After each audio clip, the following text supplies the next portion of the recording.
തിരുത്തട്ടെ ബോച്ചെ, തിരുത്താനാകട്ടെ. തിരുത്തേണ്ടത് അനിവാര്യമായിരുന്നു.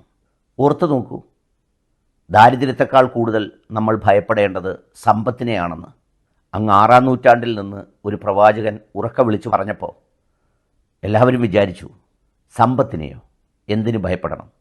ദാരിദ്ര്യമല്ലേ ഏറ്റവും വേദന? അല്ല, ദാരിദ്ര്യം വേദന മാത്രമല്ല, അത് വേദനയാകുമ്പോഴും അതിലൊരു തത്വസംഹിതയുണ്ട്. ചില നീതിയുടെ ഓർമ്മപ്പെടുത്തലുകളുണ്ട് ദാരിദ്ര്യത്തിന്. പക്ഷേ സമ്പത്തിനതില്ല. കാരണം സമ്പത്തിന് അതിർവരമ്പുകളില്ല, നിയന്ത്രണങ്ങളില്ല. സമ്പത്തിന് സ്വാതന്ത്ര്യങ്ങളാണെന്ന് വല്ലാതെ ചുറ്റിനും തോന്നിപ്പോവും. അങ്ങ് ആസ്വദിക്കാൻ തോന്നിപ്പോവും, അതിരുവിടാൻ തോന്നിപ്പോവും. ഈ തോന്നലുകളൊന്നും ചിലപ്പോൾ ശാശ്വതമാവില്ല. അങ്ങനെ തോന്നുമ്പോൾ നമ്മൾ വിലയ്ക്ക് വാങ്ങിയത് തന്നെ നമുക്ക് വിനയായി മാറും.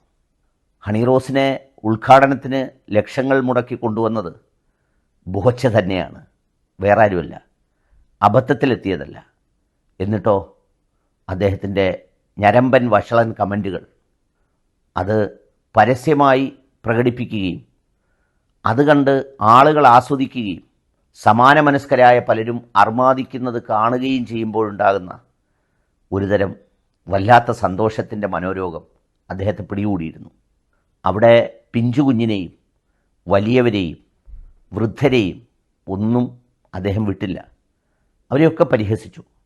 ഇത്രയും നാളൊക്കെ ആ പരിഹാസം ഉണ്ടായിട്ട് പോലും ആരും ദേഹത്ത് കൈവെക്കാതിരുന്നതും അല്ലെങ്കിൽ ഒന്നും ചെയ്യാതിരുന്നതും അദ്ദേഹത്തിൻ്റെ ഈ സമ്പത്തിൻ്റെ ഒരു മായിക വലയത്തിലായിരുന്നു. അതെന്നും തുണയാകുമെന്ന് അദ്ദേഹം വിശ്വസിച്ചു. അങ്ങനെ ആകില്ലെന്ന് ഇപ്പോൾ ബോധ്യപ്പെട്ടിട്ടുണ്ടാവും. ഇത് നിസ്സാര തെറ്റാണ്. ഇതൊന്നും ഒരു മഹാ അപരാധമോ ആളുകളെ കൊല്ലുന്ന തരത്തിലേക്കൊന്നും അദ്ദേഹം ചെയ്തില്ല. ശിക്ഷ കിട്ടി. തിരുത്താൻ ഇനി ഒരുപാട് സമയം ബോച്ചയ്ക്ക് മുന്നിലുണ്ട്. മറ്റൊരാളായി മാറാൻ ഒരുപാട് സമയമുണ്ട്. ചിലപ്പോൾ ഞരമ്പും വഷളത്തരവുമൊക്കെ സ്വകാര്യമായി പങ്കുവെക്കുന്നവരുണ്ടാവാം, അല്ലെങ്കിൽ പങ്കുവെച്ചിട്ട് അതിൻ്റെ ഭയമോർത്ത് ഖേദിക്കുന്നവരുണ്ടാവാം.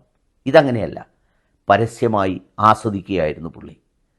പക്ഷേ ഇപ്പോൾ വീണു. ആ വീണപ്പോഴും അദ്ദേഹത്തെ പിന്തുണയ്ക്കുന്നവരുണ്ട്. അതൊക്കെ ഓരോരുത്തരുടെ സ്വാതന്ത്ര്യമാണ്. ഏതായാലും ഈ പറയുന്ന കാര്യങ്ങളിൽ ഉണ്ടാകേണ്ടത് ഒരു നല്ല ചർച്ചയാണ്, നല്ല തിരുത്തലാണ്. കയ്യിൽ സമ്പത്തുണ്ട്, കയ്യിലിപ്പോഴും അദ്ദേഹത്തിന് ഒരുപാട് അതൊക്കെയും ഉപയോഗിച്ച് അദ്ദേഹം ഒരുപാട് നന്മ ചെയ്തിട്ടുണ്ട്. ഒരുപാട് മനുഷ്യർക്ക് ഉപകാരങ്ങൾ ഉണ്ടായിട്ടുണ്ട്. അങ്ങനെ ഒന്നും 10 പൈസയുടെ ഉപകാരം പോലും ഇല്ലാത്ത ഈ പറയുന്ന ഇയാളെക്കാൾ അറുവഷളരായ പലരും ഇപ്പം വന്ന് അദ്ദേഹത്തെ ഇരുന്ന് വിലയിരുത്തുന്നൊക്കെയുണ്ട്. അതതിൻ്റെ മറുവശം. അതങ്ങനെയാണ്. അതിപ്പോൾ ഒരാളെന്നല്ല, വീഴുമ്പോൾ അങ്ങനെ തന്നെ ആക്രമിക്കും. എന്തിന്? ഞാൻ എപ്പോഴും ഓർക്കാറുള്ളതാണ് ഉമ്മൻചാണ്ടി സാറിനെ. ജനകീയനായിരുന്നു, എല്ലാവരോടും ഒപ്പമാണെന്ന് ആവേശപൂർവ്വം ആഹ്ലാദപൂർവ്വം പറഞ്ഞവരൊക്കെ ഒരു തിരിച്ചടി ഉണ്ടായപ്പോൾ മറിച്ചങ്ങ് പറയാൻ തുടങ്ങി, അല്ലെങ്കിൽ മൗനം പാലിച്ചു. പിന്നെ ഏറ്റവും ഒടുവിൽ മാറോടണച്ച് വാരിപ്പുണർന്ന് അന്തരീക്ഷത്തിലെത്തിക്കുകയും ചെയ്തു. അങ്ങനെയാണ് മനുഷ്യൻ. ഈ വിധിയുടെ കാറ്റ് തിരിഞ്ഞും മറിഞ്ഞുമൊക്കെ വരും. വീഴാതെ പിടിച്ചു നിൽക്കണം. വീഴ്ചകൾ സ്വയം മനസ്സിലാക്കി തിരുത്തണം. ആ തിരുത്തുന്നിടത്ത് നിന്ന് മറ്റു ചിലത് ഉത്ഭവിക്കും. അത് മനോഹരമായിരിക്കും, സംശയമൊന്നുമില്ല.